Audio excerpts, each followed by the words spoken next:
अब आगे की कहानी एपिसोड 15 में सुनिए। जंगलों में भूसा भरे और पैंट पहने नकली टाइगर्स को लगाने का काम बड़ी तेजी से चल रहा था। हाकिम लोग भी नियमित रूप से इसकी समीक्षा कर रहे थे और साइट विजिट भी कर रहे थे। कोई कहता कि इन्हें तालाब के किनारे लगाओ, कोई कहता कि इन्हें झाड़ियों के पीछे लगाओ और कोई कहता कि सुअरों के खोह के पास लगाओ। कुल मिलाकर काम बहुत तेजी से हुआ और पूरा बजट खर्च हो चुका था। उधर जंगलों में कुछ दिनों के बाद असली टाइगर्स जब शिकार के लिए निकले तो इन नकली टाइगर्स को देखकर बड़ी हैरत में पड़ गए। धीरे धीरे जंगल के सभी टाइगर्स इन नकली टाइगर्स को देख चुके थे।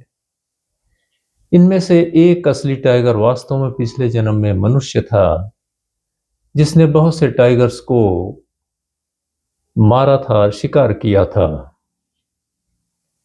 इसका नतीजा यह निकला कि इस जन्म में वह टाइगर बन गया, परंतु वह सोचता मनुष्यों जैसा था। उस असली टाइगर ने जब पैंट पहने हुए और भूसा भरे हुए बहुत से नकली टाइगर्स को जगह जगह देखा तो उसका माथा ठनका। वह मनुष्यों जैसा सोचता था। उसे यह बहुत ही गंभीर मामला लगा और अगले दिन मीटिंग के लिए सभी टाइगर्स के साथ जंगल में बहुत अंदर नदी के किनारे एकांत में उसने एक मीटिंग किया। मीटिंग में उसके भाव और उद्गार कुछ इस प्रकार थे। साथियों, कुछ दिनों से आप सभी यह देख रहे हैं कि हमारे साथियों को मारकर उनके अंदर भूसा भरकर और उन्हें पैंट पहनाकर जंगलों में जगह जगह मनुष्यों द्वारा रख दिया गया है। कई जगह तो गत्ता और प्लाईबोर्ड से इन नकली टाइगर्स को बनाकर उस पर पेंट कर हमें धारीदार बना दिया गया है। हम अभी तक चुप थे, जिसका नतीजा यह रहा कि मनुष्यों ने हमें चूतिया समझ लिया। हमने कभी कुत्तों जैसे मनुष्यों से खाना नहीं मांगा, बल्कि मेहनत से खून पसीना बहाकर हम अपना शिकार पकड़ते हैं। हमने कभी मनुष्यों से नमक मसाला नहीं मांगा, कभी भी अपना शिकार पकाने तक को नहीं कहा, कभी भी पका हुआ मटन नहीं खाया। जैसे तैसे कच्चा खाकर हम लोग अपना गुजर बसर कर रहे हैं। हम उनके शहरों में नहीं जाते, लेकिन वे लोग हमारे घरों में आकर हमारी बहू बेटियों की नंगी तस्वीर लेकर चले जाते हैं। हम और अधिक बर्दाश्त नहीं कर सकते। मनुष्य इतनी नीचता पर उतर आया है कि वह हमारी पहचान मिटाना चाहता है और खुलेआम हमारे घरों में आकर हमें चिढ़ाकर चला गया है। हम इसका बदला लेंगे और जीतेंगे जरूर, इंशाअल्लाह।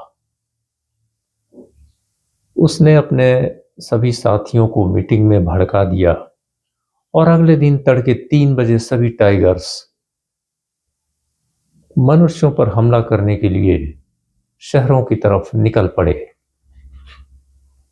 सुबह 6 बजे मनुष्यों पर हमला हो चुका था, लेकिन बड़े आश्चर्य की बात थी कि कोई टाइगर किसी मनुष्य की जान नहीं ले रहा था। किसी मनुष्य के दिखने पर वे तेजी से उसके पास जाते थे, अपने पंजे से एक जोरदार झापड़ मारते थे और उसके गिरने पर उस पर एक लात जमाकर चले जाते थे।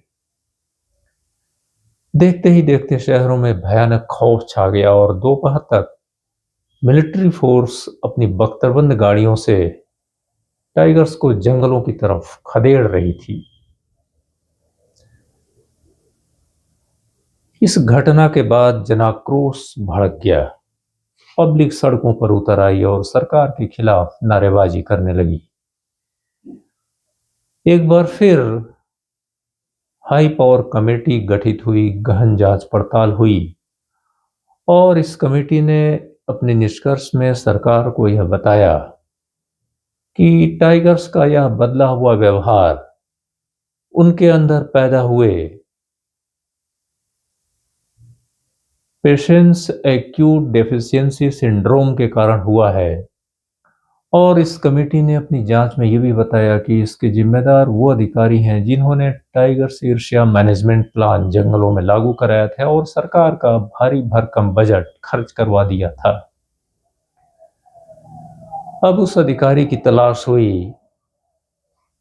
उन अधिकारी को तलाश कर उनको चार्जशीट दी गई और उन्हें उठाकर कतरनिया घाट बहुत दूर एक बैरियर पर तब तक के लिए अटैच कर दिया गया जब तक जनता का आक्रोश और टाइगर्स लोगों का गुस्सा शांत न हो जाए और सारे टाइगर्स जंगलों में वापस न चले जाएं।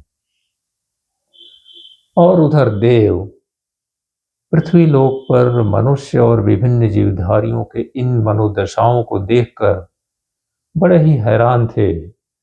उन्हें धीरे धीरे कभी कभी इन घटनाओं में थोड़ा बहुत रस आने लगा था, आखिर वो मनुष्य रूप में जो थे। Thank you. अब इसके आगे अगले एपिसोड